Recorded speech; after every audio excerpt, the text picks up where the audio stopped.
Now, we're going to get down to business, basically. So that's why we're here this morning, because we want to look at why the 2023 budget is important to you. So I mentioned earlier that the Under Fire Finance Minister, Ken Ofori-Atta, presented government's annual budget. So 2023 annual budget statement and economic policy to Parliament. And remember that it's a constitutional requirement. It's a constitutional exercise which is to be carried out by the Finance Minister on behalf of the President, His Excellency Nana Addo Dankwa Akufo-Addo, and it is in accordance with Article 179 of the 1992 Constitution and Section 21 of the Public Financial Management Act 2016, Act 921, where it says the Finance Minister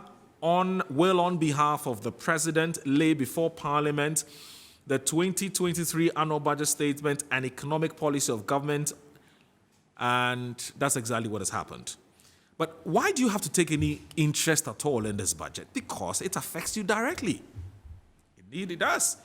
So please, relax. Find somewhere you either want to sit, you either want to stand, grab a cup of coffee or some cocoa and some kose, because we want to take you on a ride. But yeah, we will not make it more uncomfortable than what's in that document. But yes, I mean, the point is that, look, there's a lot more in there that you need to learn about this morning as I invite my resource persons who are already here. Thankfully, the very supportive, resource persons who've joined us this morning. And so I start on my immediate left, Mr. Edward Kariwe, who's the General Secretary, Ghana Agricultural Workers Union. He's with us here. Good morning, sir. Thank you very much for joining us. And Dr. Nene Adams Asafote. Yes. He's a financial economist, adjunct lecturer, School of Graduate Studies, UPSA. Good morning, boss. Good morning. It's good to see you. Good to see you. First time on the show. First time. I've heard a lot about you. Oh, really? Oh, I hear you're on fire. It's just too much knowledge and fire. So you can imagine. That's a very powerful combination. And also Mr. Joe Jackson, household name, Director of Operations, Dalex Finance. Good morning, boss. It's good to see you. It's always a pleasure. Oh, it is. I don't know who your tailor is, but you wear these very fine African, stuff. You believe it? It's my sister-in-law. Sister-in-law? My wife's sister. I see. She's a fashion designer? She's a fashion designer. Wow. Yes. She's on the Spintex Road next to Coca-Cola. Oh, I see. Well, my regards to her. I'll tell her. Yeah. MJ, that's what we call her. I do not intend to collapse the business, but she needs to start providing with some free stuff. Then I can mention her small. I'll tell her. I'll definitely tell her. Yes, please do. No, because she sells some very nice stuff. I mean, I like them when I like to see them. Thank you. You've made my day. Yes, no, it's fantastic. Doc, you don't think so? You don't think so? It's fantastic. Oh, yeah. It's a good outfit. African wear. You see? But Edward Kariwe, you're wearing something from the United States of America. Why? Well, I don't understand. No, I'm a poor man. So I'm a farmer. From here, I'm going somewhere. You're going somewhere. So you can't. I can't wear this. You can't wear these things. Yeah, yes. This is not for the farm. This statement is so deep. Right. To unpack it. Okay. Because think about it. Okay. His response to African wear says he's a poor man. Yes. That tells you that our fashion designers are actually uncompetitive. Right. That's it. It's a very deep statement. It's a loaded statement. Yeah. And that's why he would prefer to buy these ones. Yes. But that ties in with what we're going to do with the budget. Because the government says, look, we want to look more within. And that's why perhaps my first question to all of you is, from where you sit, before I do that, 0244-097934, 0244-097934. That's the WhatsApp line for those of you who have opinions and views and contributions and comments that you want to make as far as the show is concerned. We're more than happy to hear from you. 0244-097934. So tell a friend to tell a friend to tell a friend that this is where the action is. So this is your favorite weekend or Saturday current affairs and news analysis program. It's called Inside Pages. Tell a friend to tell a friend. So we're about to discuss the budget. It's been presented. The finance minister under fire, embattled, whichever adjective you want to use, but it's been presented. But you need to know why it's important for you to pay attention to this budget, because it will come and hit you very hard. It has direct and to some extent indirect impact on your lives. And so please pay rapt attention to what we're about to say. Now, Mr. Joe Jackson, Dr. Adams, and Edward Carrett, I mean, this is the first time it won't be the first time, but we are presenting a budget at the time when we're engaging the IMF. After playing you these sound bites, I'm going to play you some sound bites. One of the things I need you to think about is that, do you see the long unseen hands of the IMF in this budget? That's my first question. 2, what do you think is the philosophy or the economic philosophy underpinning this budget? And then when you're able to respond to this, you then take a portion of the budget, an aspect of the budget which you feel passionately about, and then you can run us through. So please think through this. Now let's watch this. Let's watch the Finance Minister Ken Ofori-Atta presenting some aspects of the budget. Let's watch him. Review the E-Levy Act and more specifically reduce the headline rate from 1.5% to 1% of the transaction value, as well as the removal of the daily threshold. 3, to boost local productive capacity, we will, among others, cut the imports of public sector institutions that rely on imports, either for inputs or consumption, by 50%, and would work with the Ghana Audit Service and Internal Audit Agency to ensure compliance, support the aggressive production of strategic subsidies, including the list disclosed at the President's last address to the nation, support large-scale agriculture and agribusiness interventions through the Development Bank of Ghana and ADB Bank, introduce policies for the protection and incubation of newly formed domestic industries to allow them to make the goods produced here competitive for local consumption and also to promote exports or, among others, expand our productive capacity in the rail sector of the economy and actively encourage the consumption of locally produced rice, poultry, vegetable oil, and fruit juice, ceramic tiles, among others. As a first step toward expenditure rationalization, government has approved the following directives, which takes effect from January 2023. All MDAs, MMDAs, and SOEs are directed to reduce fuel allocations to political appointees and heads of MDAs, MMDAs, and SOEs by 50%. This directive applies to all methods of fuel allocation, coupons, electronic cards, just the same fuel depots. Accordingly, 50% of the previous year's budget allocation for fuel shall be earmarked for official businesses pertaining to these institutions. A ban, Mr. Speaker, on the use of V8s or V6s or its equivalent except for cross-country travel. All government vehicles will be registered with GV green number plates from January 2023. Mr. Speaker, limited budgetary allocations will be granted for the purchase of vehicles. For the avoidance of doubt, purchase of new vehicles shall be restricted to locally assembled vehicles. Only essential foreign travel across governments, including SOEs, shall be allowed. No official foreign travel shall be allowed for board members. Accordingly, all government institutions should submit a travel plan for the year 2023 by mid-December of all expected travels. This budget, it was anchored on 4 key programs or pillars.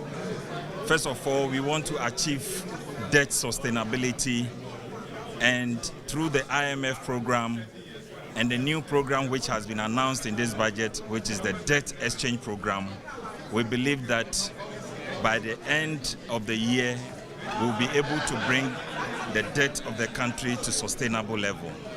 We also want to go on aggressive revenue mobilization path.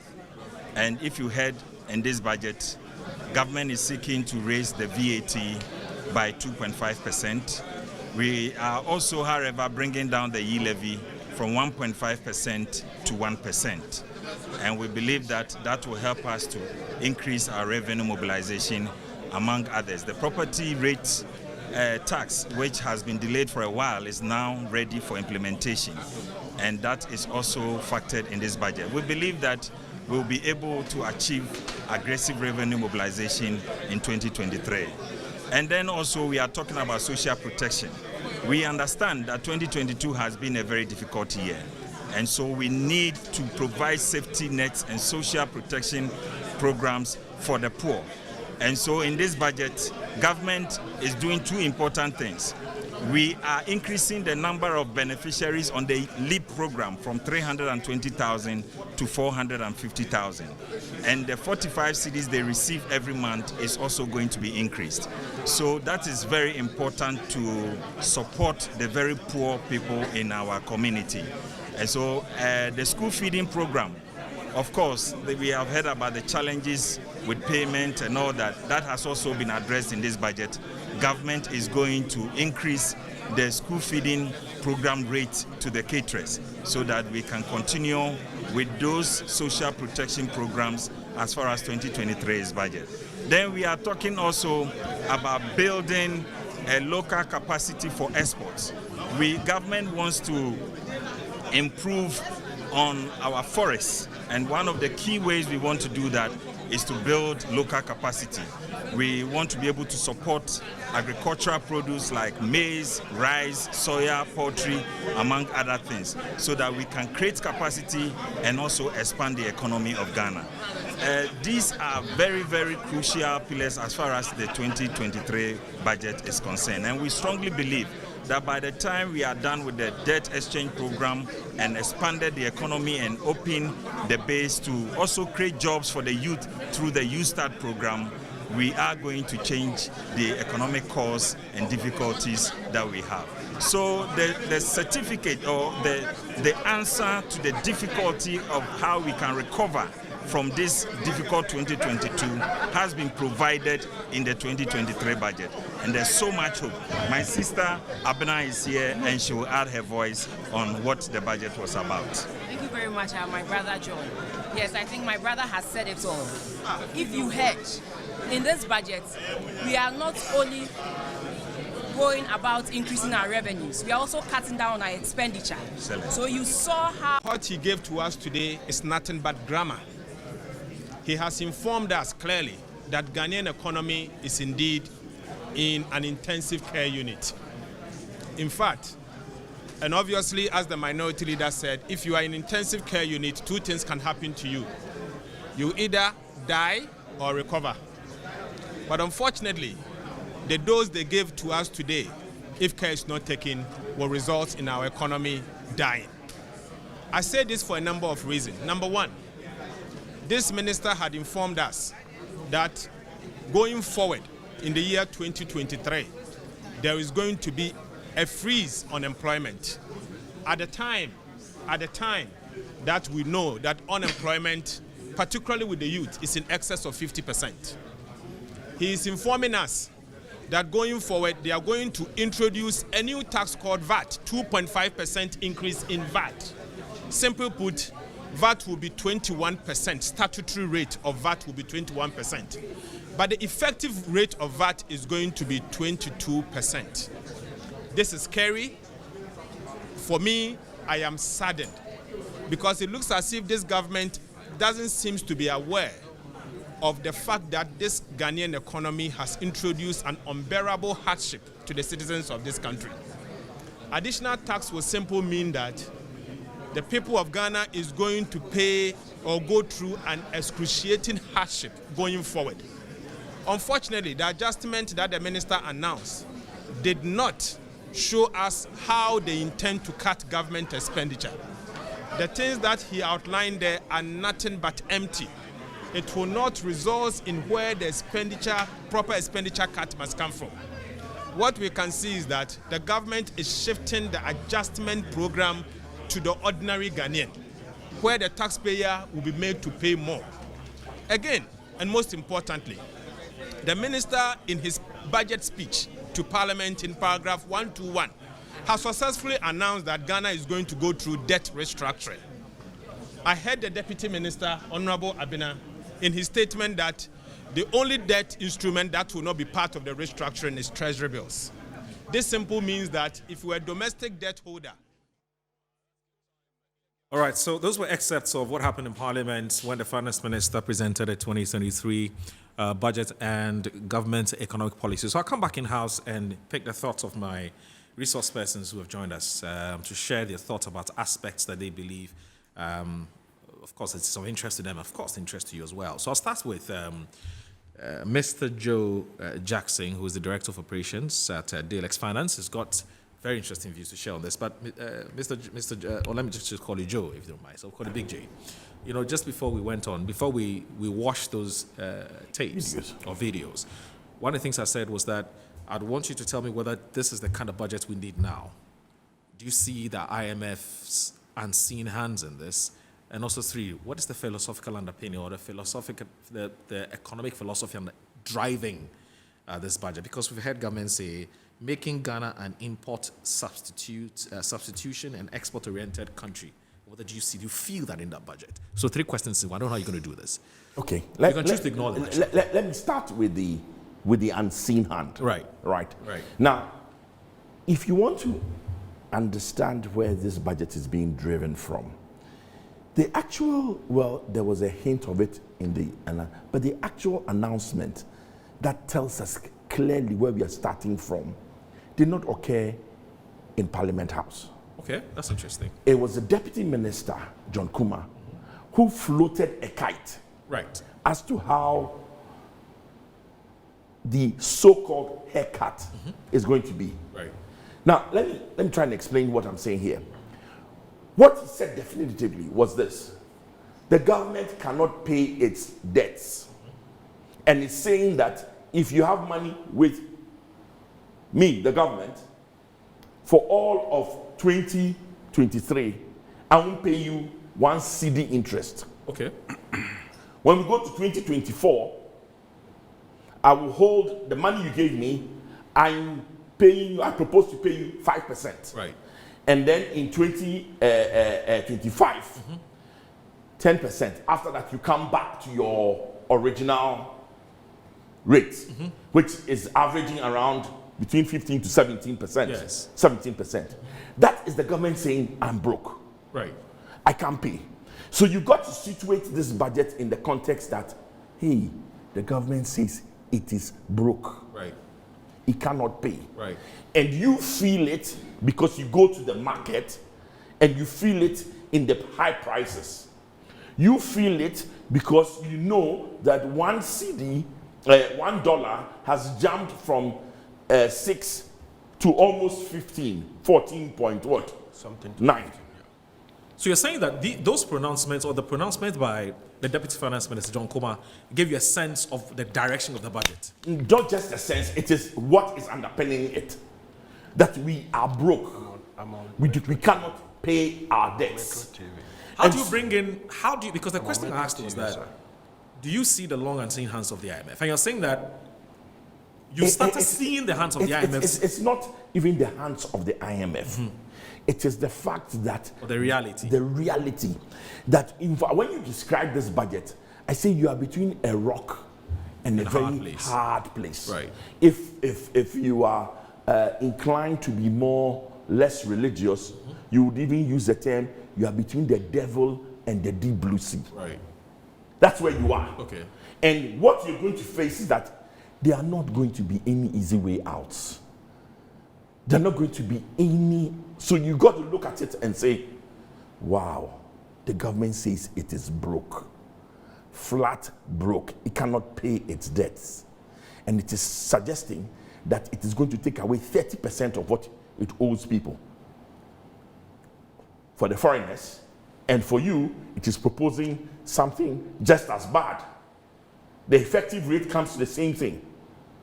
To give you an idea, if you gave the government 100,000 cedis, by the formula they have proposed, if you had kept the money with them at that rate for the up until 2026, Okay. you would have earned something like 190 something thousand cedis. Right. With this proposal, you're going to earn something like 160 something thousand cedis. You're going to lose 30% of the money, 28% of the That's money. if you want to redeem your investment now. No, if you want to redeem, you take the full haircut. So sorry, folks, because this is not what we intended to strike the conversation, but it is what it is. It is such that sometimes you're overtaken by event. I mean, the issue about the debt restructuring is something that Mr. Joe Jackson is very passionate about. So you can understand why he's gone on that tangent. And remember, it's a central part of the budget. It's a central part of the budget too. But the point I'm trying to make is that if I invested 100,000 Ghana cedis through, say, government treasury bills, you're saying that if I want my 100,000 Ghana cedis today, I won't get it, They won't pay you any interest on it. but I'll get 100,000. You get your 100,000. Maybe. But we've also had. Have you read the Securities and Exchange Commission's letter, which talks about Mark to market. mark to market? Yes, same thing. That I'll get that 100,000, but then of course, I mean, in terms of its real value, it's not the same. Securities Exchange doesn't say you get 100,000. Yes. You get whatever the market deems is fair. Good. So but who determines the fairness of it? The market. Okay. That is the ability of somebody to buy it off you. When you go to the market today, say I have treasury bills to sell or have a bond to sell, Yes. somebody has to buy it off you. Yes. The person who is buying it off you understands that, hey, there's a 30% coming. So if I buy it for anything, even if I buy it at 30%, I don't make any profit. So they have to buy it below 30% It's to about make a profit. 35%.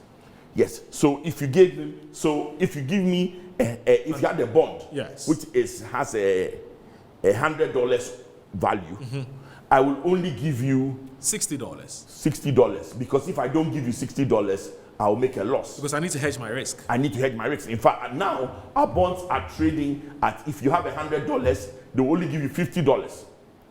Oh, this is crazy. But let's focus yes, on the let's budget. focus on the budget. Yes, but because at some point we'll come back to this haircut. matter. It's a because look, this is what government says. It says it needs to free up the fiscal space. And We'll come back to. I'll Okay, come that's to fine. that. Please go ahead, sir. The point is that we are broke. Okay. Before unless you start looking at it from the point that the government is broke, has no money, and cannot pay its debts, what the budget says will be tough. So if you are broke, what do? You do two things. You either try and increase the amount of money you earn by taking on a side job or a side hustle or working harder or going for overtime, whatever it is you have to do, or you reduce how much you spend, or you do both. Okay. Right? Yeah. So for this budget to be successful, what we've got to ask ourselves is that, does it achieve that? Can it give us increased revenue? And does it reduce our expenditure? And if the answer is yes, then this budget starts to meet our needs and starts to be able to make life maybe slightly better for all of us. Okay. Right? So that's the challenge. Okay. Now, I'd like to go to the screen and then show you some of the real budget numbers. Okay. All right. So just in case you just joined us, I'm talking to Mr. Joe Jackson. He's the Director of Operations at Dalex. And what he's trying to do is essentially simple, that he has some numbers that he wants to crunch in order to paint a certain picture as far as the 2023 budget is concerned. So here we are. Please, let's watch. So what do you want to present to us? I want to show you that given that we are broke, there are two key things. The money we are making through taxes or how much we are spending. This has to go up. This has to go down so that our life is easier, isn't it? Good. Now, the only confirmed numbers we have are actually up to September, which says up to September, all the money we've earned is 65.4 billion. What we have spent is 109.4 billion.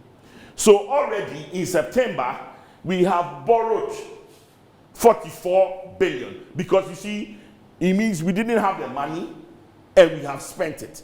So we've borrowed 44 billion. Sorry.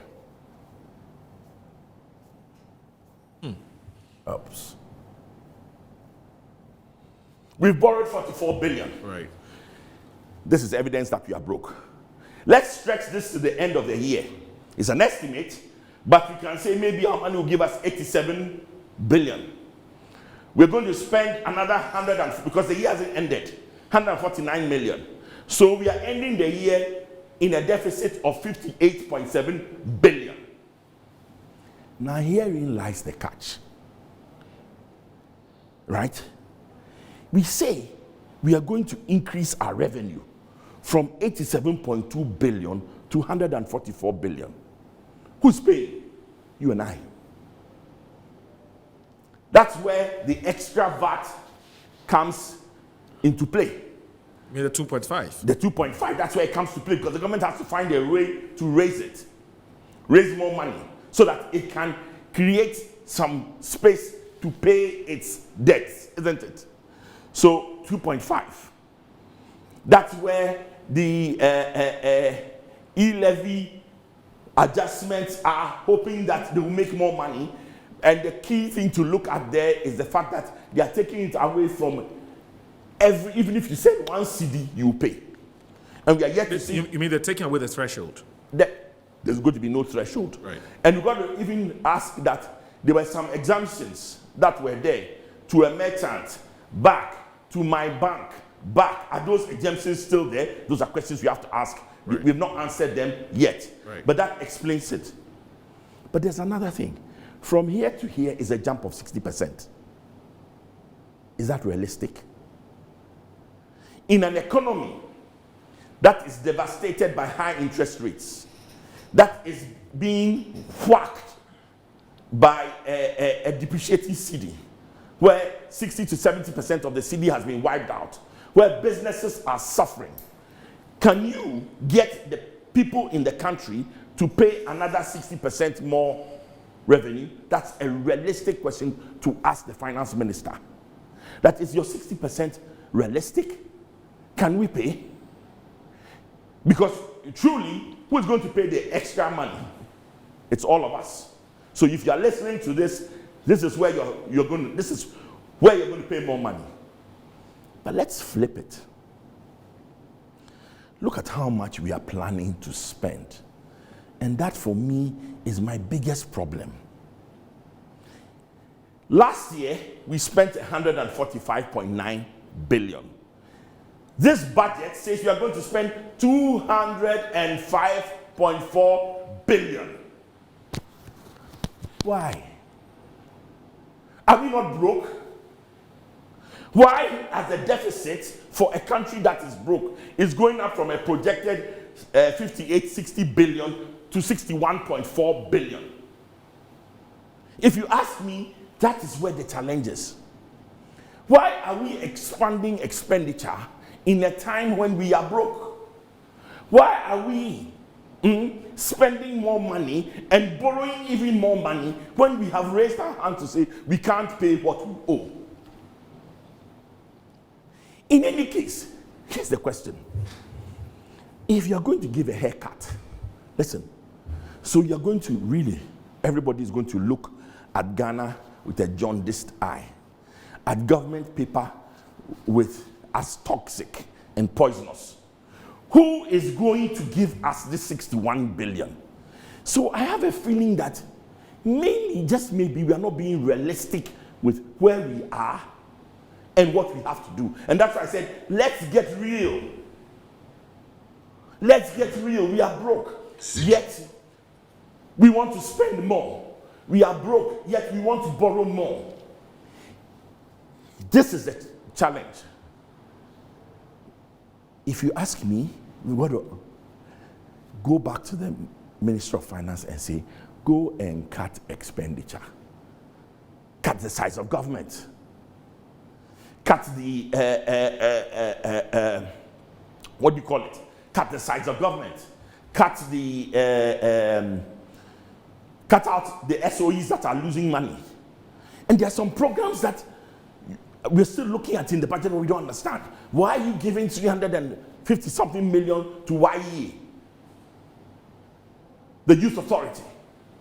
Why are you giving 899 million to the airport authority? I thought the airport authority was supposed to be self-financing. And as we delve deeper, we're seeing all sorts of things and we say, no, it is hard enough. Go and reduce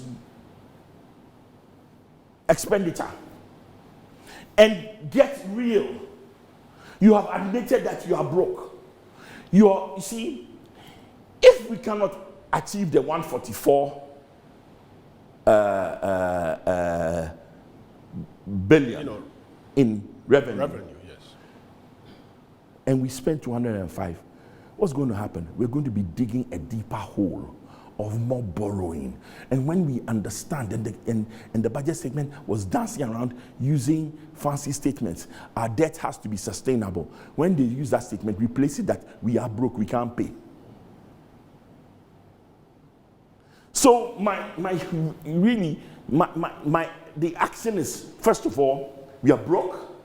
We are between a rock and a hard place.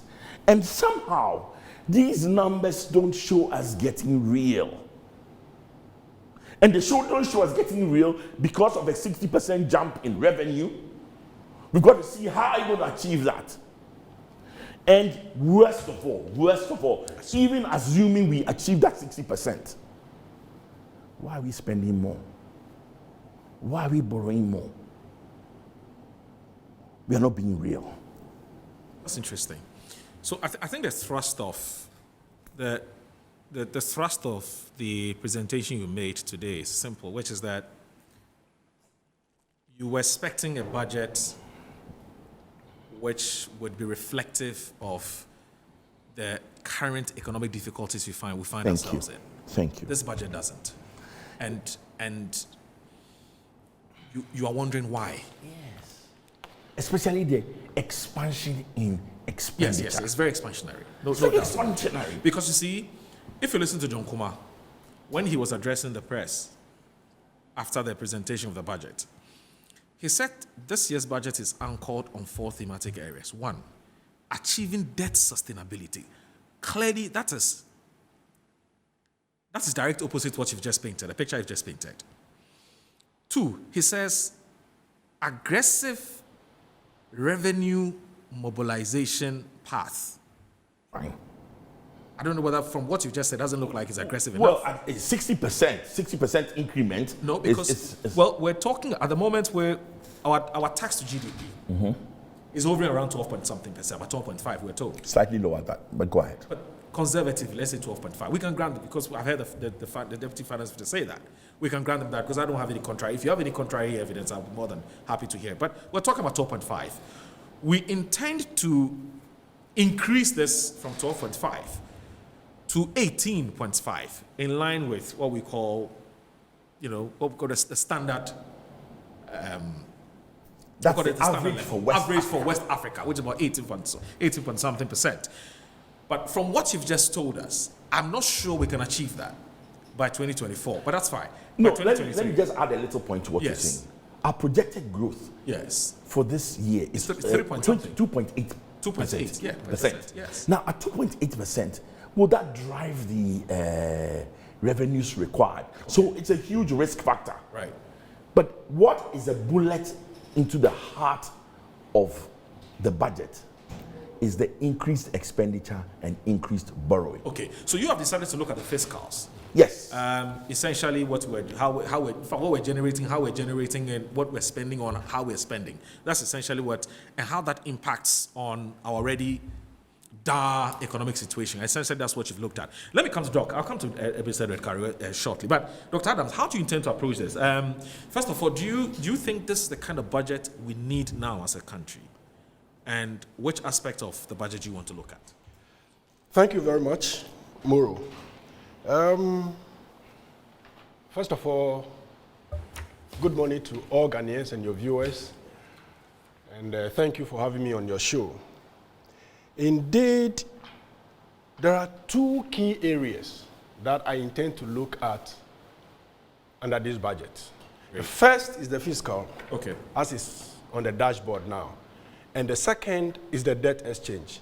These are the two main things in a budget. First of all, let me say that this budget is a huge disappointment.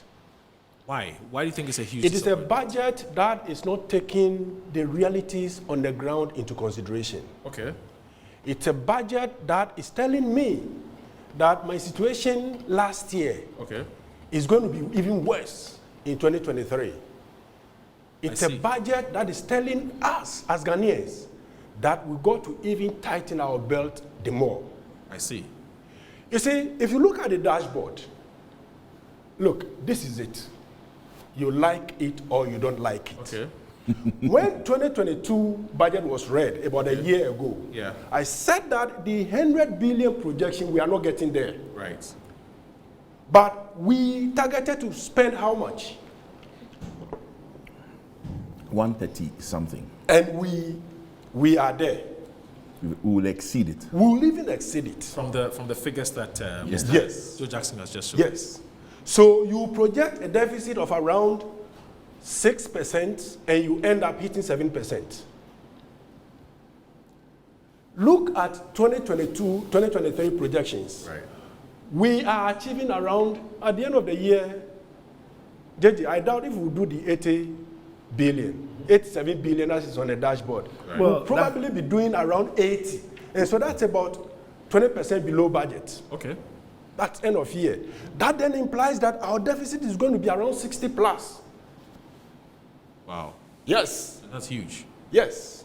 Then let's run to 2023. We are saying that we are going to do around 60% plus increment on previous year's achievement. That's even more than that if you bring the projected, amount down. Right. Okay? Right. You granted that we are going to do that 144. 144, yes. I can bet you that we're going to do expenditure more than the 205 that is there. Probably 225. What will account for that? Because we have never been disciplined. And that is why we always go back half-year review. We have forgotten this is not there, and inflation and all of those things will come in. And so Ghana is at a serious crossroad. I was behind my television yesterday, watched everything of the presentation, watched all the reviews. And indeed, sometimes it's difficult for you to say it, but this budget is not taking us anywhere. That's frightening. It is unfortunate. And I You mean doubt we won't achieve this sustainability? We won't. we are can't- not there. We can't aggressively. Sustainability means that we should bring our threshold to around 55, 75. That's the range. We have done risk and sustainability analysis, and we said that all our key variables, indicators, range between risky, highly risky, extremely risky. By the grace of God, the Minister of Finance came to tell us that we are highly risky. I beg to say that we are extremely risky. I thought that this budget will help the credit agencies and the sovereign rating agencies to say that, now, I think we've seen some, commitment to, bringing about sustainability. So we'll bring you to B minor. And then if we see that you are doing well, we'll move you to B. That will be wonderful. But as it is now, no. Wow. No. See, if even looking at the measures that they propose putting in place towards revenue generation, Yes. look, the economy will continue to contrast in a way. Because you see, people are tired. You have increased VAT, utility bills, water, power, everything. It will all be affected. Transport. All of that. Right. Okay, so you as an individual, you have nothing left to even buy more in terms of consumption so that you pay your VAT. So projected 2.7 billion for VAT increment. You watch it. If we get 1.8, we are wonderful people. If I can That's just interesting. make a small interjection. Yes. Yes. Yes. That's fine. It's allowed. You see, the 2.7 Billion. the 2.5% VAT increment. Yes. You got to realize that where will it hit us first? At the ports. Yes. Because you get to the port, you have to pay your VAT. So everything you can think And of, there's a knock-on effect. it's a On the pri- knock-on on the effect. prices, pricing on the prices of mechanism. the It will goods be that will be passed on. imported. Exactly. So you see, because VAT is ubiquitous, it's everywhere. Everywhere. It's a consumption tax. Yes. In fact, very But then when you, so you see, how then do you, sorry for, we do that once in a while. It's a friendly interjection. But if what you're saying is anything to go by, then does the government intention to bring inflation down from 30 to 18% achievable? Is that realistic? we are joking. Because from what you're saying, it looks like we're rather going to see a hike in the price of commodities. It's not possible. Well, possible is impossible is a tough word, we- but I it is it's not- highly unlikely. Highly unlikely.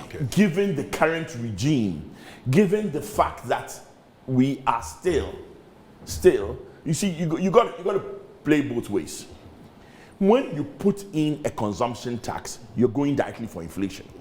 When you put in a direct tax, then the inflationary effect is reduced. So, of course, there's the property tax they're going to bring. That is- And you know something? In my heart, right, I'm wondering how much would that property tax come out at? But you're the one who's been advocating it for a very Yes, long time. but And now you- you're wondering, But you have a problem when you don't introduce it till you are in this dire situation. Then you're going to pitch it so high. The danger is you're going to pitch it as badly as you pitched your e-levy.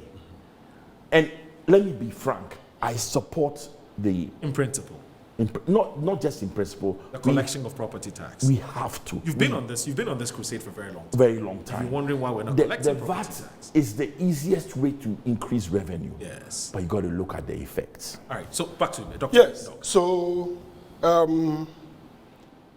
if we So you- can you- make any headway, Yes. we got to look at, as Joe Jackson said, Yes. cutting down on the Expenditure. expenditure component. Because I think the budget is expenditure heavy without due regard to revenue. Because we are saying that the revenue targets cannot be achieved. We have never achieved our revenue target in this country. Right. So the 144, if we do 100 billion, let's put our hands together. Maybe last year we projected 100, and we are going to be doing around 80 plus or minus. Let's say even 90. Okay. All right. So if we do Yeah, 100, 120, but that then widens the fiscal deficit. that is our problem. So if we can do anything, and that is the only thing that's going to give confidence to the fund. I'm saying that this budget will not satisfy IMF. Why then? We will have if, to come back and do a lot of things. No, but if you're saying that, okay, if we're assuming, if our theory is that this budget is IMF heavy, one of the things that you and I know is that the IMF likes to tame expenditure and rather encourage revenue generation or mobilization. But we're not seeing that. That is it. So the statement this budget, that so it is how much of the heavy, IMF I'm not seeing it. So you're not feeling No. the IMF in No. this budget. No. I don't think Mr. Carrier will agree with you, but that's fine. Please go ahead. So this is the point. Certainly. We have to find ways and means of cutting our expenditure back to around between 120 and 150 immediately. Wow. Whatever we have to do. That means that cut down on size of government. We said operate between 22 and 25 ministries. We've said that. There are a lot of ministries that can be combined and put together. Okay? Cut down Office of the President's staff. I propose between around 900 maximum. We cannot have, a budget of over $1 billion for the presidency when we are having problems. These are realistic matters. This concerns all of us. We are here. Our purchasing ability is dwindling by the day. Right. And so we have to go back and do something about that. It is all of us. See, you are leading us as our representatives. You are our executive representatives. And you are doing something by saying that, hey, we are getting really, really uncomfortable. Right. Do something about it. Change the way you are doing things. I will not come here and say, sack this or that minister. But it is just a government practice for you to occasionally reshuffle government. You don't There's see- nothing wrong with it if about 60-70% of the faces now we see should go for new faces to come. But don't bring faces that will appear as if you are putting round pegs in square holes. We got to get people who can do the job. What we are seeing on the dashboard today will not help us. Let's wait 12 months from now, and we'll come back to these things that we're talking about. So you also That is on the fiscal side. yeah, please on the fiscal Yes. side, right? So you're done with your presentation. Yeah, You also want to. So also, you've also looked at the fiscal side. I think that the two of you are seem to be very much particular about the fiscal side because I think it goes to the heart of everything else. The heart of Right. everything. And Okay. excuse me, the debt exchange component is also an area for us to look at. Okay. You see, sometimes in this country, we do things without proper thought or thinking through of the process. Look, we did redenomination in 2007. The ghost of all of those fiscal policies or monetary policies, so to say, have been hunting us to date. Right. We went ahead to do financial sector cleanup. The ghost has added up to the redenomination ghost. So now we are kind of like in a scary movie. We are just adding up ghost, G-H-O-S-T, ghost. Omu D-H is her. Debt exchange is not going to bring any value. In fact, it will be so minimal. See, after everything, what is our debt stock? If we are able to reduce it by 50 billion, we should stand somewhere and be Could you clapping. please explain to those who do not understand the whole concept of debt exchange? Okay. What it means? What is So, debt exchange? in fact, he mentioned it. The Right. debt exchange is simply this. We are owing, and we are saying that we cannot pay. We are broke. Now, the fund is saying that looking at the amount that we are owing, if we should come to them, it will not be attractive for them to accept us. So we should find ways and means of reducing the debt. And then we sat there and said that, oh, okay, if that will be the case, then we should do haircut. Remember, the president said there's not going to be haircut. There is haircut now. It's going to be very, very deep. And so what we are saying is that the total amount that we are owing, there are two ways to look at this. Number one, that we are not going to pay you interest. Right. So if the total maturity value is about, you take it like 120 billion, if we take interest out, you'll be left with like $1 billion. Okay. Okay? All right. Then number two, we are going to restructure or change the maturity tenors Right. of this debt. Okay, so if we have a range of, let's say, between now and 5 years, the debt maturity will be, restructured to between 5 and 10 years. Right. In other words, that will give us a little bit of flexibility Okay. in paying for tomorrow. Okay. But I'm saying that if you look at our debt component, number one, about a third of it is local, right? It's Yes. about half. It's about half. 49%. All right. Yeah. And the rest is foreign. The local one, if we want to do that, we have the legal backing to do so. That's number one. But since we do things by fiat, no problem. So you can wake up and say your investment of 12,000, as somebody mentioned, is going to be cut down to 8,000. That's around 40%. Yeah. Okay? Now, take it crudely that we are having between 25 and 30% haircut. The foreign one, you don't know what they will say. Some of them can come back and say, now you are really sufferheads. You know what we mean by sufferhead? Okay, so we'll take some dash you. If that will be possible. And others will say, no. As for me, my debt, I'm taking it 100%. Plus even interest. Okay, so at the end of the day, let's say we can do a success rate of around how much? 10-15% Right. on the net debt. Calculate that and see. So we are around 50 billion. Now that 50 billion, if we don't take that, we'll consume it in our deficit by end of year. Wow. These are the things. We'll consume that in our deficit. I see. Because we have projected high revenue, we're not going to achieve it because we are going to be experiencing contraction, meaning that the economy will be shrinking. To be shrinking because you need to be producing, you need to be active in order to consume and pay tax. Okay. If you are unable to do that, we will have contraction. And then we will not achieve our revenue, but expenditure will bloat. And that thing that we'll be doing, the debt exchange, selling some, taking people money out of their pockets and giving it to government because of somebody's inefficiency, will enter here. We'll enter here, right. So at the end of the day, the impact will be minimal. Meanwhile, you would have sent shock waves to the financial services sector. Because the people who are going to be affected most, the insurance companies, the banks, the asset management firms, the pension funds, all of them, the rural banks, all. Somebody added the churches, that they are now doing quite a good levels of investment. So you are going to obliterate and dismantle people's plans. Is that what we do in economic management? We have to get down to the table. So the consequences are far-reaching with this debt restructuring thing. And indeed, if what we're seeing or the fears that we're entertaining are real, then it's really good, it's really far-reaching. I'm going to come to Mr. Kariwe shortly. But before then, we have, in our narrative so far, we've talked about the fact that government is only interested in raising revenue, but it's not looking at cutting down expenditure. I'll come to Mr. Kariwe shortly. But we've also had some revenue cutting measures.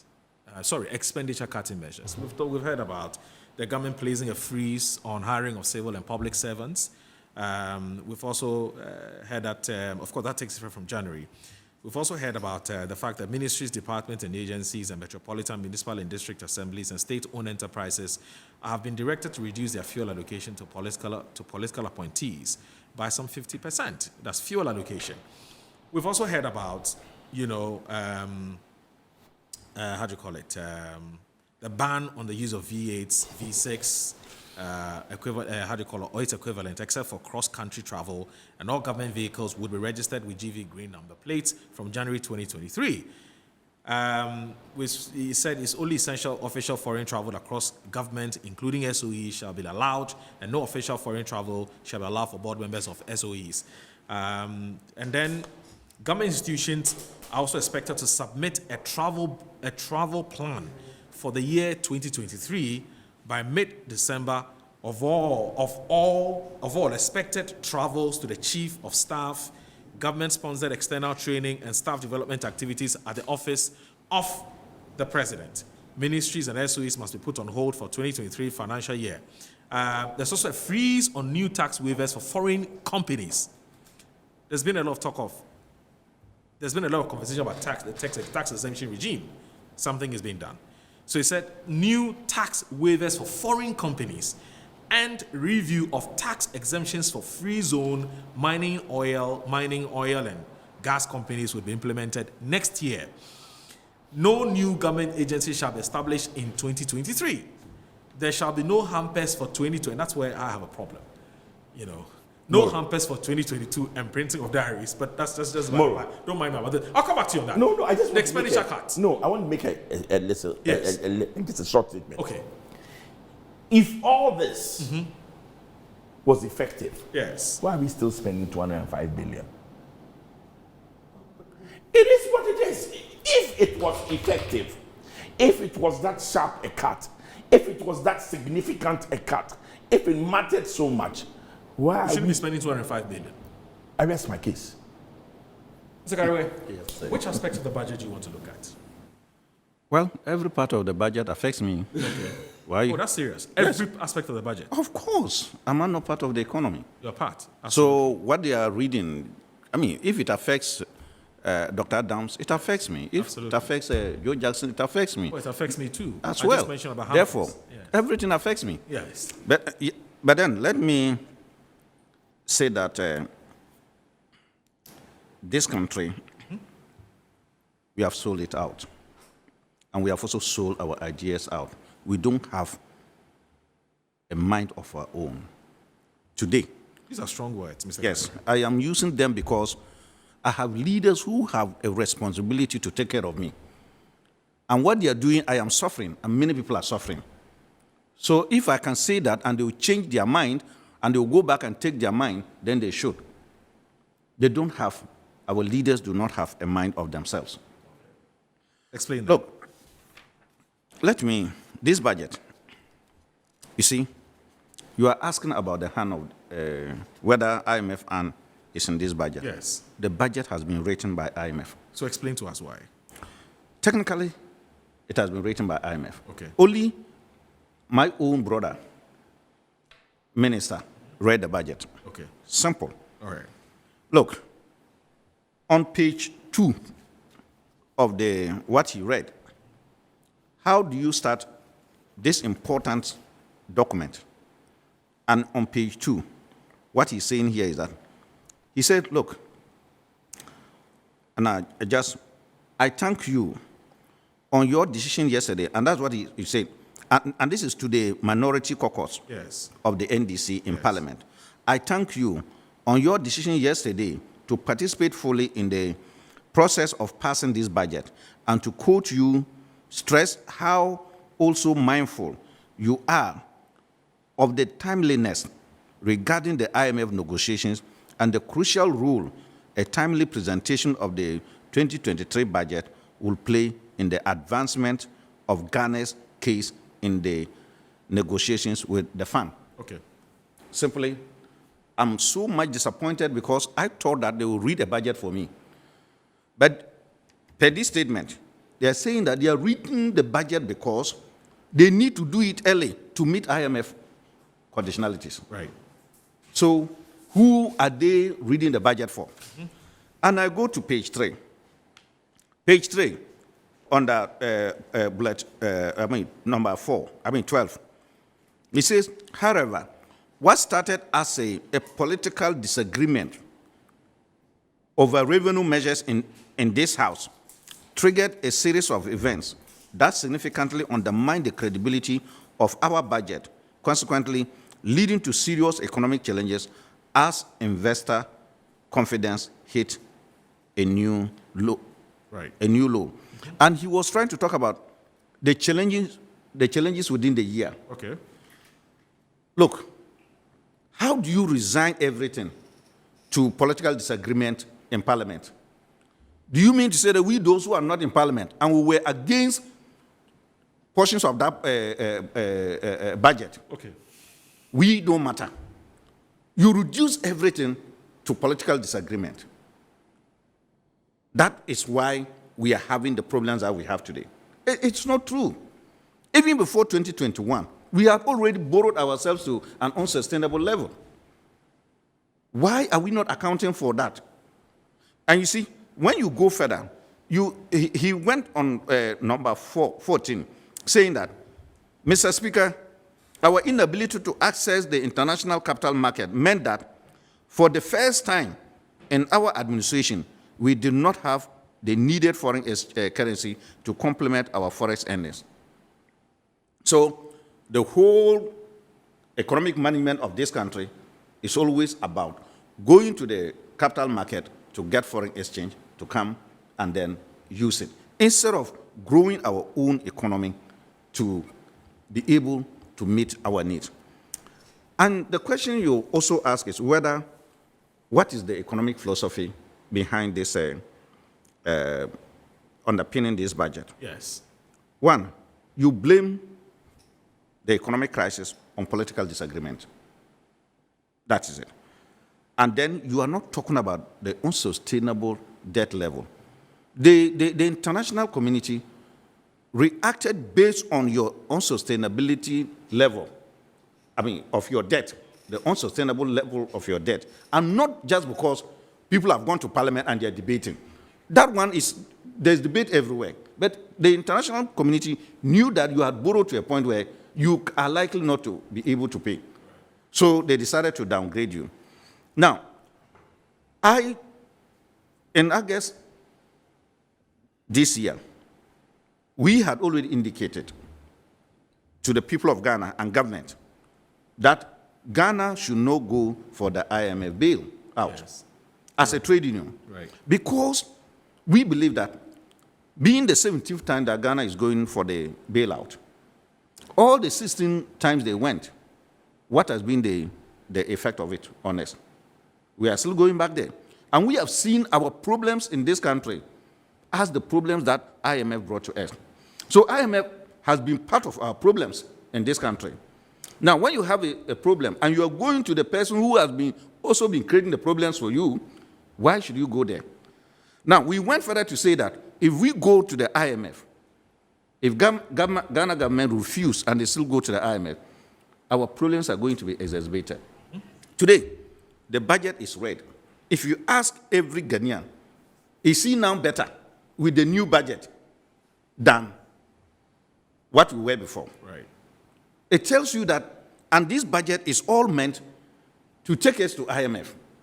And of course, IMF is very wise, and sometimes I don't want to blame IMF too, because that is what they are. You are here, you are a broadcaster. You are a broadcaster. You may not be something else. He's a lecturer.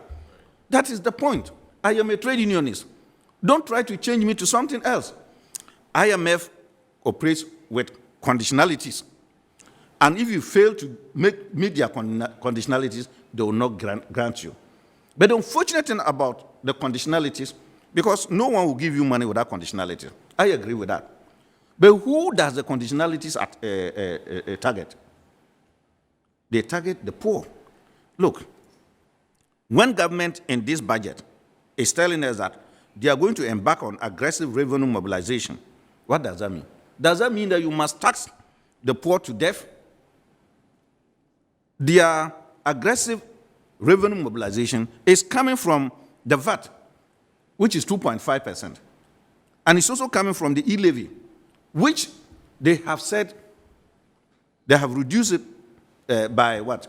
0.5? 0.5. And then they have taken out the threshold. The threshold. Yes, 100 Ghana cedis. Look, if you do the calculations well, add the threshold, the 100 cedis threshold, Yes. and you look at the people who were actually benefiting from it. In fact, I was benefiting from it because I made sure that I did not exceed 100 cedis. the 100 cedis don't as want much as possible. But you don't want government to get Because, some no, I never believed in it, and it was not a good policy. The reality actually is that, as I've heard, and I've experienced it, that people actually being charged on the 100 Ghana cedis. Yes, I have on my phone, Yes. and I can show you those things. Okay. Where I even sent money less than 100 Ghana, and they being taxed taxed. it.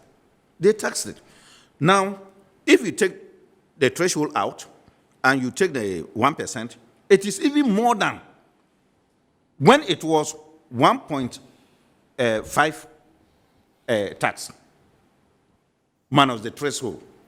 So the threshold is now targeting what? The poor. I mean, the things we have to ask the government, our leaders. A while ago, you said, oh, the threshold is meant for the poor. Now, you've gone to IMF and you have come. And then you say, oh, the threshold must go. And you want to know why? Do the poor people have the poor people stop existing? Have they just disappeared? Right. This is the influence by IMF. Right. This is the IMF.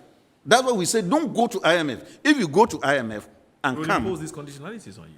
our situation will be exacerbated. So the poor under the e-levy here are now going to suffer more because they have gone to IMF. You see? Because they have gone to IMF. This is the budget, and the whole budget. Look, if you even go to a point here, and I'll just to show you how they want to go ahead. They said they want to achieve, to aggressive mobilization domestic revenue. What they're saying is, to achieve this, that is on that 23. To achieve this, there are three critical imperatives. One, successfully negotiating a strong IMF program. Yes. And I'm telling you, you see, when you get a strong IMF program, the worse we become. In fact, it's like if you are making a mistake and you make the mistake very well, then your problem becomes bigger. If you make a weak mistake, then your problem becomes lighter. Right. You are going to IMF, it's a problem. Now you are saying that you want a strong IMF program to achieve this. Then it means that the conditionalities are going to be heavy on us. You see? There's something you want to bring. You want to come? Please. Carryway. Yes. Mr. Carryway, Yes, I'm yes. sorry, we have to go. We have to go on a break. We have to do that now. I beg you. Sorry about that. So this is Inside Pages on Metro Television. We're taking a short break. When we come back, Dr. Adams of the Graduate School UPSA has a short intervention he wants to make. Mr. Carryway will wrap up or will land, and then we'll come back to the second round of discussions because we need to look at what the way forward. We need to look at what government intends to do. One of the things, government import substitution. Government, in fact, the finance minister we heard reiterate the point that they're going to limit forex to importers to discourage them from importing certain goods. They've given us a list of those things that they believe we can domestically produce. So those is that the blueprint to taking out us of these economic difficulties that we find ourselves in? We'll be right back.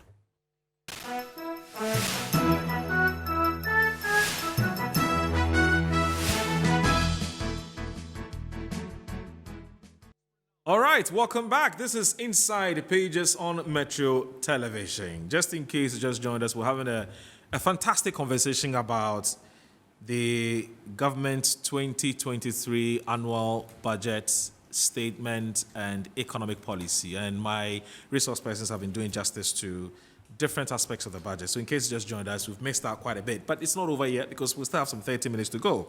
So let me read a few of the messages that you sent to us, and then I'll come back to my resource persons. Good morning, Mr. Host. You guys are doing great for Mother Ghana. Now the country is getting out of hand. If you look at the impoverishment on Ghanaians now, it is unbearable. I have never seen such a clueless and insensitive government like this before. Let's rescue this country 2024. My greetings to Dr. Adams. I really like his submission. That's from Moses and Sakumaro. Is he your nephew or something? You don't know. Okay. But advice is that they should listen to Dr. Adams' analysis because he's a financial analyst and his postulations will help improve our economy. Good morning from Franklin. And Bologa says the budget is nothing but a stab on everybody, on the already suffering Ghanaian. Good morning. This government is confused and useless. Well, I don't like this is word use of what useless. Stop that. You can say you can disagree with them, but useless. It's not. This government is confused and do not understand economic management. Ghanaians are disappointed in them. They still have they still have the guts to go to the media platforms and lie. God would not. Okay, I won't use that. Good morning. My name is Nagoba Ernest from Sabuba Northern Region. It says, I want to state that the budget has affected all sectors of the country. My CEO is with you, Chief Jackson, and is collapsing everything in the country. I thank my CEO for participating in this discussion. Thank you very much. Mr. Host, I love the brilliant, professional, and objective financial analysis of Joe Jackson and Dr. Adams. The reality is that the government is simply, highly insensitive. They have a clandestine move to continuously enrich their family and friends, impoverish Ghanaians, and collapse the country we all have. We're doomed. I urge the academia to join hands in an attempt to sack the finance minister. Azuma Stephen Mboku. Aaron from Tamale North said, good morning, Metro TV. Majority of Ghanaians are not having issues with revenue generation, but revenue expenditure. The government is getting enough of revenue, but the quantum of it gets wasted by the MP government. Good morning, Mr. Moro. If you run a country where key expenditure cannot be accounted for, then there's a big problem. We should not forget that corruption and poverty go hand in hand. That's come from Tajuddin in Tamale. Good morning, bro. Why should government still maintain Ministry of Fisheries and Aquaculture, Ministry of Agriculture, Aviation Ministry, Transport Ministry, Railways Ministry, Information Ministry, Communication, Digitization Ministry, and tell us they are cutting down on government expenditure? Are we joking? Does the finance minister always read the budget for the above-mentioned ministries without taking into consideration how much it takes to cater for each of them? They should please give us a break. That's come from Godson K. Kwashi, Alaska City in Tema. I didn't know there was a place called Alaska City in Tema, but I'm hearing it for the first time. Anyway, welcome aboard, Alaska City.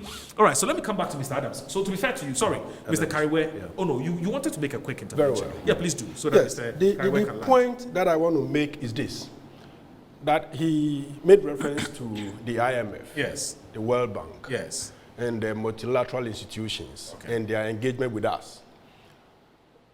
I think that a lot of the time, as a people, we have a misconception about the role that these institutions play in our economies. right. Just bring it down. You are a businessman. You run a business. You will go to a bank for money. Yes. Okay? Now, if you go into a bank for money, it is because you are in need. It's because maybe you are not doing something right, or you want to do something mega. But in the case of countries, as the case is, the 17th time, as you have just mentioned, Yes. it is mostly because at the time that we are going there, we are not doing something right. And so my point is that it is not the problem of the IMF. I've always insisted on this. Okay. The IMF, the World Bank, all the multilateral institutions, they are not the problem. Yes, they may be having some underpinnings. Yeah. But if you do your job well, if you do your fiscals well, if you do your expenditure well, if you do the right things, if you don't bloat government, if you don't just do things anyhow. In any case, they're sitting there somewhere. We go to them and say we need help. Exactly, We have a that is the problem. point They that don't I'm come to you, making. yeah, So yeah. this is it. IMF is not the problem. But if you look at the data, all the times that we've gone to the IMF, you will see that we would have been in a mess. And then immediately after we exit the fund, you will see our indicators, if you like, streamlining, improving. And then give ourselves 2-3 years back, we've gone back to our old ways. Right. And so we should not we're blame not the disciplined. IMF. We We're are not not disciplined. We shouldn't blame the IMF, sir. We have to be strong on And our that's, decision that's makers. always been Mr. Joe Jackson's problem. That we're not Yes. disciplined. In fact, if you look at the data he's just shared with us here, it clearly tells you that we're, it's business as That's usual. it. Anyway, so let me come back to you, Mr. Carriway. Yeah, I have made this point clear about who IMF is and that you can't change IMF. Yes. It is what it is. Right. Just like I said, you're a broadcaster and you're a broadcaster. So be it. If you His go, point is that let's not fault them. no, I'm not. You're not You see, faulting when I'm saying I'm faulting them is, Okay. is this. One, IMF, we are a member of IMF. Yes. And IMF must also be interested in how those conditionalities affect the ordinary people here whenever they are prescribing that. No, Mr. Carriway, Never Mr. the- Carriway, sorry for interrupting. But you see, we have said it time and again that what the IMF prescription is something that we should have done by ourselves, even without going to the IMF. But Why? No, but you see, because you see, The other I'm thing a that- little bit passionate about this because do you need the IMF to come and tell you that cut your cloth according to your size? And when they come and they tell you that don't spend this, don't spend on this, don't spend on that, you say they are wicked or you say they are, they are heartless. I don't understand. No, well, largely what is happening Yes. is that the IMF tend not to detect. In fact, They they've will asked you to diagnose bring your your problem for you, homegrown and then solution. you- Here we say Exactly. domestic, yes. And so what I'm just saying is that even with what we are having now, we may be coming back to the drawing board. I have a different view. That's fine. Let's listen Dr. to Adams, Mr. you're a Carriway's lecturer. I've also been teaching for some time. I've been a student for many years. Absolutely. And we all know. Right. When teachers or lecturers give you a question, they will say, go and answer the question. Right. Meanwhile, they have got the marking scheme. So if you want, you can answer the question the way you want. You come back, they will mark you down. It is true that IMF appears to be changing to now say that we are not imposing conditionalities on you. Go and design your own program and come. Yes. But you dare not go and design it the way you want. True. You're right. You dare not do that. Yeah. So you still have to design it in the lines that they want. You No, know, I wouldn't like to Okay, so debate let's this not man, split but hairs about I'm this. only saying that. Let's not split hairs about it, Dr. Adams. I want him to learn something. And in all these things, I am not saying Right. that our leaders are doing well. Right. I started by saying that our leaders appear not to have a mind of their own. And I don't know who they serve. If they serve us, they will know what to do. Okay. Now, with the taxes, mobilization of revenue, Revenue. why, if you see what is in the budget here, it doesn't inspire me. Okay. Because if you want to mobilize revenue, you are not using new methods to mobilize the revenue. We are all talking about property tax. Who owns the property? Not a poor person does not have property. And even if a poor person has property, the value is very small. It's very low as compared to the rich. Why are they not tackling that? So if we are going, and that is radio revenue. And those- 8.5 million, in fact, 8.5 property have so far been identified. In fact, the government says it's been using 6 years to identify property. It's done that. It's 8.5 million. They're now going to tax it. In fact, they've done two things: identify and evaluate. I don't know if the word is evaluate. So they want to know the cost or the price of the house, based on which a certain whatever will be slapped on it. So that's what they're doing now. I'm saying that it Yes. has taken too long. It has taken too 6 long. years is And too it long. tells us that we are just simply not ready to do it as But we're fast as rolling we it want. out. No, it's Look, going to be rolled out next I year. don't want to say anything. Yes. In my own house, Yes. where I live, Yes. the property, they don't come to collect it. But they'll come Oh. to you from January. I am telling they sent me a request Yes. in this October to come and pay them. And I went back and I went to them and I told them, you are sitting here. I am owing you. You don't send me the bill. You come and send it to me in October. When you could have gotten this money in January, the value has reduced. And it is like that every year. I'm telling you that state institutions that have got capacity to do this, they are not doing it. Please, let All me. right, please go ahead. Yeah. So I'm saying that you should not continuously taxing the existing taxpayers when we are talking about tax expansion, and you tax them and continue to tax the poor. Look, the e-levy that we are talking about, hitherto, you had up to 100 that you will not be taxed. 100 Ghana cedis, you will not be taxed. Today, the tax on the poor is zero. Every person now, including the poor, is now taxed up to 1%. Are you not taxing the poor to death? These are people who cannot sustain it. So you put a threshold on it. You have taken out the threshold. You are now saying that they have zero protection. So you tax them up to 1%. Initially, they were not taxed even up to 1.5%. They were not taxed. Because if you keep within the 100 cedis, you are not going to be taxed. Today, you have to be taxed, even if you spend 1 cedi. Right. And who will spend 1 cedi? It is the poor. It is the poor. Now, let me say their revenue So you target. think that's the context in which we must look at this reduction of the e-levy from 1.5 to 1? Of course, it That is. you have moved people who used to pay zero, well, Who used to pay zero? zero to now 1. To now, so they are being taxed. Okay. Now, government is saying that, oh, you see, we are going to freeze new tax waivers for foreign companies. Yes. What about the existing one? What about the existing tax waivers that are there? We are all complaining that the tax waivers that are given to, companies as of now is too much. What are you doing about that?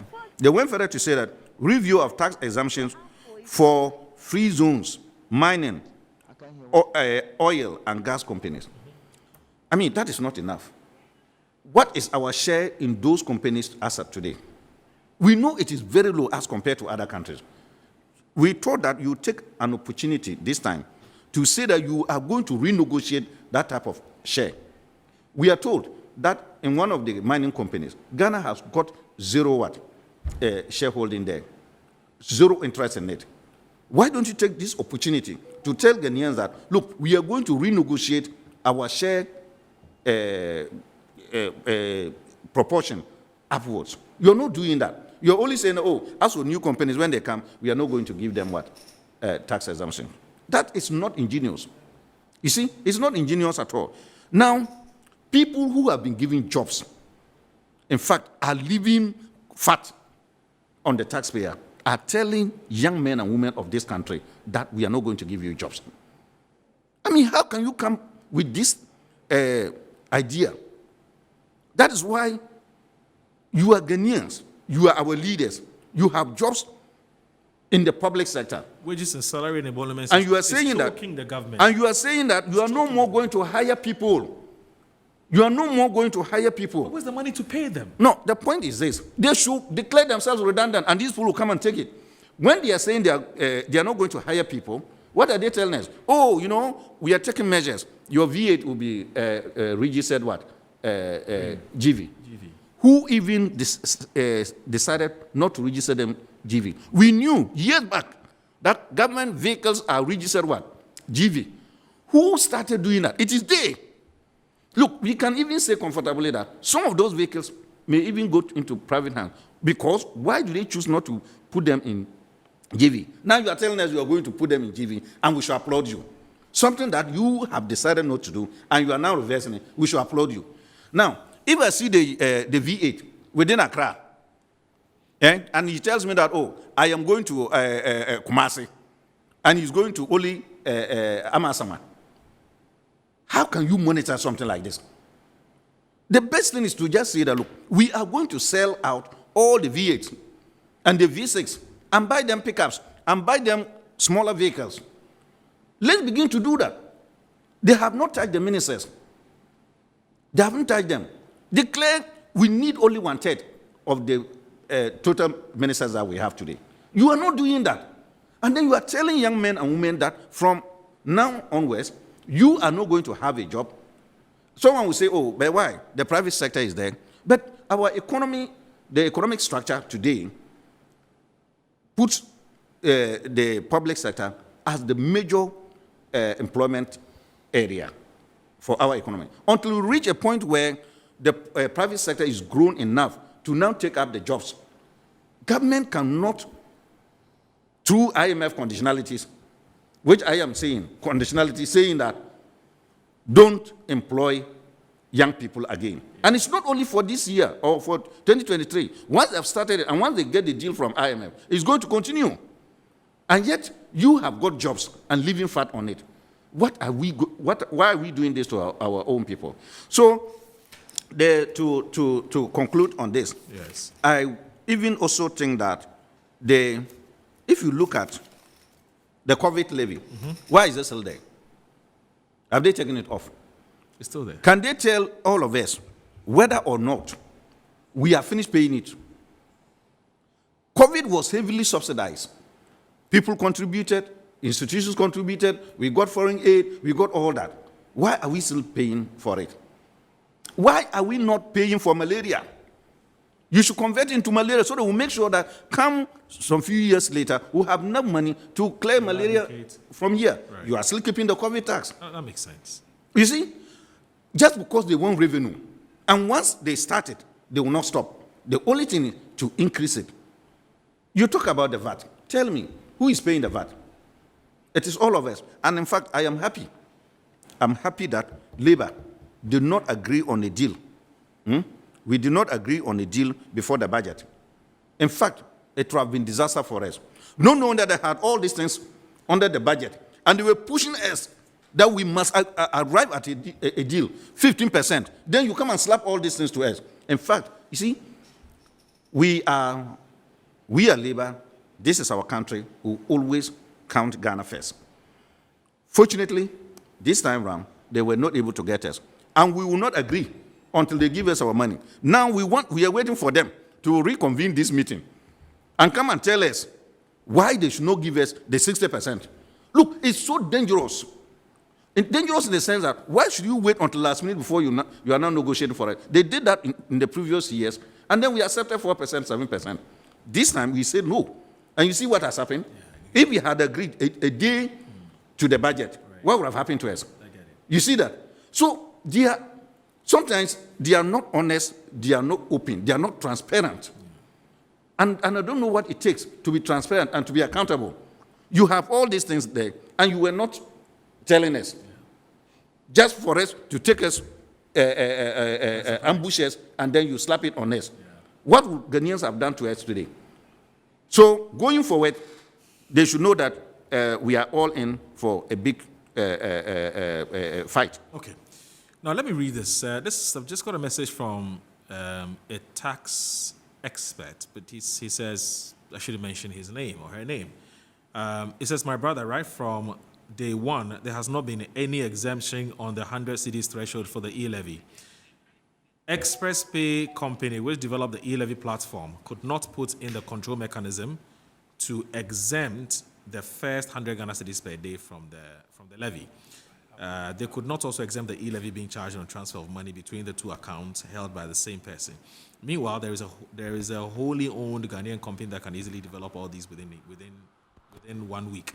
However, because the company does not do politics, they were not given the job. I can tell you more about the e-levy deal that will shock you. Wow. That's coming from a tax expert. I mean, his name is. Let me just read this one too briefly before I come back, because we have 7 minutes to wrap up, so we have to do this quickly. This one, just this one. So Kamaluddin, as Amasam Bruni says, with the VAT increase, surely it would have some level of impact on goods and services. However, some of your panelists are making it seem as if everything about the budget is doom and gloom, and that there are no positives contained in there. Surely, to every difficult situation comes with ease afterwards. Greetings to lawyer Mujib Kele of DBI constituency in the Upper West region. Okay, so here we go. All right. So I don't know, we're going to have to share this 6 minutes, 2 minutes each to everybody, so that you can make your concluding remarks as we take leave of us. So in a nutshell, what are you saying? What do you want to see going forward? You're starting with me, right? Yes, and one of the things going forward is, I mean, if you were given the opportunity to address parliamentarians on this, would you ask them to approve it? Well, I'll tell the parliamentarians, ask the finance minister to go back and reduce expenditure. As a condition. As a condition. Ask the finance minister to go back and reduce expenditure. Let's get real. That deficit is still too high. Let's see. Dr. Adams. Way forward. What I would say, first of all, is that Ghanaians should know that 2023 is not going to be an easy year. That's number one. I strongly have the feeling that economic policy decision making is a problem, and that setting all of these troubles, wahala, uncertainties aside, I will propose this to Ghanaians for their consideration, that the economic management team, as the case is now, should be properly reorganized. Okay. And this is my proposal. Okay. Number one, that yes, the vice president is his place to be on the economic management committee. Number two, the finance minister is his place to be there. Number three, we should include the chairman of the National Development Planning Commission. Should also be on the economic management team. Right. The governor of the Bank of Ghana should also be there. The director of the Ghana Revenue Authority should also be there. The government statistician should also be on that team. Now, the president can have 2 slots for somebody to be, his advisor on fiscals, okay, to also be part of the team, and then somebody, maybe a development economics or a monetary economist. Now, we would then be having about 9 members. My point is that we should not leave that team open to the whims and caprices of only politicians. Only politicians. Okay. And these got to be rooted in law. That is, Parliament should pass a law indicating that the Ghana Economic Management Team shall compose of these positions, not names. Yeah, so whoever is occupying that position becomes an automatic member of the team. The president has 2 slots, and he decides who he puts there. That's fine. We have 9. Should That's my proposal to Should Ghanaians. Parliament pass this? I am saying that it should be supported by law. No, I'm saying, should Parliament pass this budget? Yes. In this current state. I would also wish that they go back and look at the expenditure. Okay. Cut it down by over 40-50%. That would be great. 40-50? Yes. Boss, the government is looking at the votes as well. Please go ahead. Yes. Yeah. Should Parliament approve this? No. Parliament should not approve it. It's a bad budget. And it will be very, very unfortunate for Parliament to know, listening to them, the way they talk about how the budget is, to still proceed to approve this budget, knowing very well that the people they represent are going to suffer more than we are suffering today. So Parliament should not approve this budget. Serious works must be done on it, and to make sure that they lift the burden from that it has imposed on the vulnerable in society today. Okay. And then also, they should ensure that government does not clothe everything in generalities. The budget, I've seen that, we are going to promote exports, we are going to promote rice production, poultry, and the rest. Meanwhile, government-owned policies, as we speak now, in agriculture, is de-investment. Government is reducing their investment in agriculture. And I thought that this budget would have come to say that, look, we are increasing investment. So until there's clear lines in the budget that we are going to increase investment in agriculture, they should not pass the budget. Good morning, honorable members of the panel. My name is Mary Anna, and I want to express my deep appreciation for a program like this. It's indeed a great service for our dear country. I wish to thank Dr. Adams. His financial analysis is very understandable. Keep up the good work, Doc. John Ayubu from Yagbo in the North Gunja District, Savannah region, says, what's special at all does the president see in Ken Ofori-Atta, which he can't find his replacement within the NPP? In any case, the NPP said they have the men. The question is, where are the men? And Ghanaians are crying for the sacking of the finance minister for his ability to manage the economy well. I think the NPP doesn't have someone to replace Ken as a finance minister. This one here says, Kujo from Gomoa Onyadze says, good morning to all of you. Great work. Let the government and those around him keep lying to Ghanaians, and those who sit on TV and radio station defend them. Nemesis will catch up with them soon.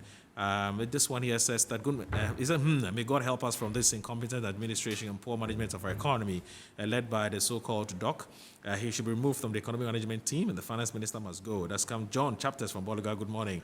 Bibi from Tema. I like that. Bibi. He says, good morning, Chairman. Nice presentation by Dr. Adams. We're really in hard times, and I think the finance minister must step down. Good morning, host. The conduct of the minority MPs from the time they unanimously agreed to pass Ken Ofori-Atta's finance minister to their refusal to sanction the health minister for sidestepping parliament to pay the COVID-19 vaccines, and finally their lackadaisical attitude during the vote of censure motion and the budget hearing clearly demonstrates that there's a little difference between the minority MPs and the government in power. I'm extremely disappointed in the Harun Iddrisu-led minority. That's Emmanuel from Saula. I disagree with you, panelists. What they are saying means the country should be drowned in the high seas. Why not stop frightening us and get us from the sea, since you know more than everybody? You make it political because the way you assemble your panelists, you can easily know them from where they're coming from. Well, what I do know is that they're technocrats. They're not politicians. I'm sorry if that you're entitled to interpret their posture and their comments, whatever, but these are technocrats. They're not politicians. That I can tell you for a fact. Moro, good morning. T-Bill's going to have a haircut. Oh my God, I'm dead. They have the men. They have this. They claim so. No one, the MPP can take over from Ken Ofori-Atta. The budget on E-Levy will collapse. That Momo business as they did to banking sector. Interesting government, never seen in Ghana before. I'll take two more and then we'll wrap it up because we have just a minute to go. Good morning, I'm Abu in Ouagadougou.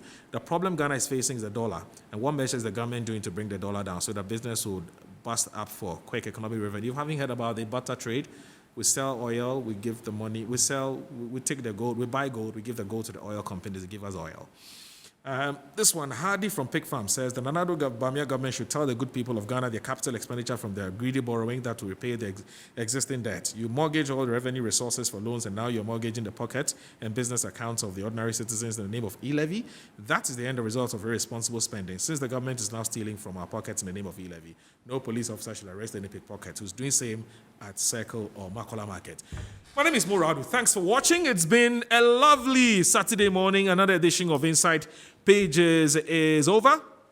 And I can tell, but I hope you enjoyed it. I want to thank, big thanks to Mr. Joe Jackson. Mr. Joe Jackson is with Dalex Finance, and he's the director of operations. I also want to say a big thanks to Dr. Nene Adams Asafote, financial economist and adjunct lecturer, School of Graduate Studies, UPSA. Edward Kariwe, General Secretary, Ghana Agriculture Workers Union. And I also want to say a big thanks to myself. Yeah, why not?